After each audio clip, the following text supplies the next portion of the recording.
India में government द्वारा लाए गए 3 फार्मर्स बिल्स की वजह से कंट्री में जगह जगह बहुत प्रोटेस्ट हो रहे हैं। लेकिन आप लोगों में से कितने ये जानते हैं कि एग्जैक्टली फार्मर्स बिल है क्या? तो इस वीडियो में हम इसी के बारे में बात करेंगे। तो हेलो गाइस, आज की हमारी वीडियो का टॉपिक है फार्मर्स बिल 2020। इस वीडियो में हम 3 चीज़ें समझेंगे। करंटली किसानों के पास अपना प्रोड्यूस बेचने का क्या सिस्टम है, फार्मर्स बिल 2020 की वजह से मार्केट सिस्टम में क्या क्या चेंजेस आएंगे, and why farmers and states are protesting. Current market system. अभी फार्मर्स के पास 3 तरीके हैं जिनसे वो अपना प्रोड्यूस यानी फसल बेच सकते हैं। फर्स्ट, लोकल मार्केट्स, जो लोकल मंडीज होती हैं फार्मर्स के एरिया में, जो लोकली खरीद फरोख्त करते हैं। अगर वहाँ किसानों को सही दाम नहीं मिलता तो फिर उनके पास ऑप्शन आता है APMC, agriculture produce market committee, जो गवर्नमेंट ने हर स्टेट में सेटअप कर रखी है। इन्हें सरकारी मंडी भी कहते हैं। अभी करंटली इंडिया में अराउंड 6500 सरकारी मंडियाँ हैं। इन सरकारी मंडियों में गवर्नमेंट लाइसेंस इशू करती है मिडलमैन यानी कमीशन एजेंट्स और ट्रेडर्स को।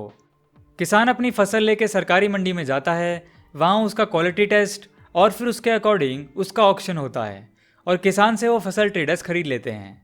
उस पर फिर टैक्स भी पे करना पड़ता है 0.5 to 8%, जो हर स्टेट में अलग अलग होता है। और लास्ट में फार्मर्स के पास होता है MSP, मिनिमम सपोर्ट प्राइस, जिस रेट पे फार्मर्स अपना प्रोड्यूस डायरेक्टली गवर्नमेंट को सेल कर देते हैं। अब बात करते हैं फार्मर्स बिल 2020 की। बेसिकली 3 बिल आए हैं: farmers produce trade and commerce promotion and facilitation bill 2020, farmers empowerment and protection agreement of price insurance and farm service bill 2020, essential commodities amendment bill 2020। अब एक एक करके इनके बारे में बात कर लेते हैं। Farmers produce trade and commerce bill 2020।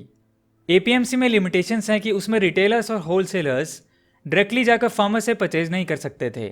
APMC यानी सरकारी मंडीज में सिर्फ लाइसेंस ट्रेडर्स को फार्मर से परचेज करने का राइट है और प्रोड्यूसर और होलसेलर को इन मिडल मैन से ही खरीदना पड़ता था। मिडल मैन होने की वजह से फार्मर्स जिस रेट पे अपना प्रोड्यूस सेल करते हैं और कंज्यूमर्स यानी हम जिस रेट पे वो सामान परचेज करते हैं, उसमें इतना डिफरेंस आ जाता है।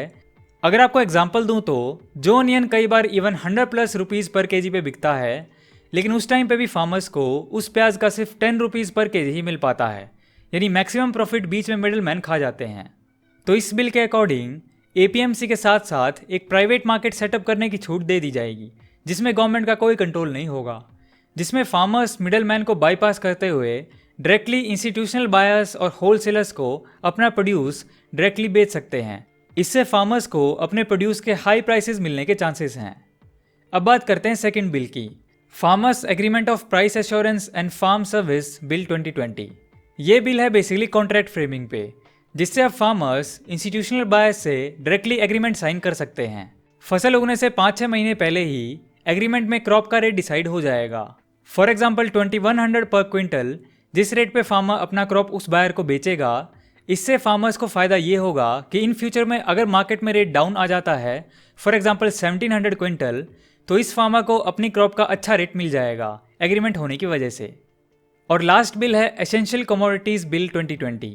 एसेंशियल कमोडिटी बिल आया था 1955 में, जिसके तहत कोई भी इसमें मेंशन आइटम लिस्ट की स्टोरेज एक लिमिटेड अमाउंट से ज़्यादा नहीं रख सकता। इससे होर्डिंग वगैरह की दिक्कत को रोका जा सकता है। इस बिल में अमेंडमेंट्स किए गए हैं, जिसके तहत अब कुछ आइटम्स को इस लिस्ट से हटा दिया गया है, जैसे cereals, pulses, potato, edible oils etcetera. ये था ब्रीफ 3 फार्मर्स बिल 2020 का। अब बात करते हैं इन बिल्स के आने के बाद इतना ज़्यादा विरोध प्रदर्शन क्यों हो रहा है फार्मर्स लीडर्स और कुछ स्टेट्स गवर्नमेंट द्वारा। स्टेट गवर्नमेंट का सीधा साधा रीज़न है कि प्राइवेट मंडी सेटअप होने की वजह से जो भी क्रॉप्स उन प्राइवेट मंडी में बेची जाएंगी वो टैक्स फ्री होंगी। तो गवर्नमेंट को जो टैक्स APMC में मिल रहा था वो अब नहीं मिलेगा। कुछ स्टेट्स जैसे पंजाब में APMC से आने वाला टैक्स 3500 करोड़ से भी ज़्यादा है। और किसानों की बात करें तो उनके लीडर्स का ये कहना है कि प्राइवेट मार्केट आ जाने से शुरू में APMC में खरीद फरोख्त बिल्कुल बंद हो जाएगी, बिकॉज उसमें प्राइवेट मार्केट में कोई टैक्स नहीं है। शुरू में तो ये किसानों को फ़ायदा देगा, बट लॉन्ग रन में इसकी वजह से APMC बिल्कुल इनएफिशिएंट हो जाएगी, तो फिर उनको रिमूव कर दिया जाएगा। और गवर्नमेंट का मंडी पे से पूरा कंट्रोल हटने की वजह से फिर प्राइवेट मार्केट्स में लो स्केल फार्मर्स का एक्सप्लॉयटेशन शुरू हो जाएगा। इसके अलावा फार्मर लीडर्स का कहना है कि इन बिल्स में कहीं भी MSP, मिनिमम सपोर्ट प्राइस के बारे में कि MSP फ्यूचर में भी जारी रहेगा, ये नहीं लिखा गया है, तो उन्हें डाउट है कि उसे हटा दिया जाएगा। रीज़न बिकॉज हर साल FCI जो अनाज स्टोर करती है MSP के थ्रू वो इनएफिशिएंट स्टोरेज फैसिलिटी की वजह से ख़राब हो जाता है और गवर्नमेंट उन स्टोरेज फैसिलिटीज़ को बढ़ाने के लिए खास एक्शन नहीं ले रही है। तो उनकी ये डिमांड है कि इस एक्ट के तहत उन्हें MSP की गारंटी दी जाए और ये एश्योर किया जाए कि प्राइवेट मार्केट में उनकी क्रॉप्स का MSP से कम दाम नहीं दिया जाएगा।